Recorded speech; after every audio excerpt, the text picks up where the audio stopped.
Napakahalagang tanong na magbubukas ng napakaraming pinto sa napakaraming mga side issues. This very simple question is going to open doors to the discussion of many contending religious ideas prevalent during the times of Jesus.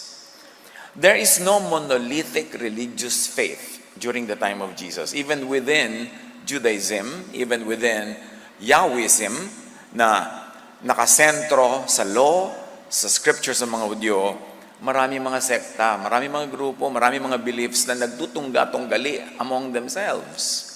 At itong issue ng sino ang may kasalanan, bakit ipinanganak na bulag tong batang to at tumanda na'y bulag pa rin, ang magbubukas ng napakaraming ibang topics na dapat at hindi kailangang iwasang pag-usapan para maunawa itong phenomenon, sino ang may kasalanan. They ask this question because of known Yahwistic teachings. And when we say Yahwistic, meaning teachings that come from Yahweh.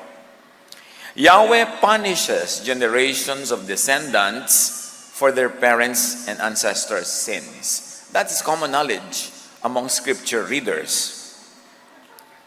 At dahil sa paniniwala na ito, na may mga sakit na idinudulot ng dahil sa kasalanan ng mga ninuno, nagiging insensitive ang maraming tao sa pagdurusa ng isang may sakit dahil sinasabi nila, ay, parusayan ng Diyos. Buti nga sa kanila. Generational sin yan. Wala tayong magagawa dyan. It encourages them to not be kind, not be maunawain, and not be matulungin. This desensitizes and emboldens cruelty to the sick, even.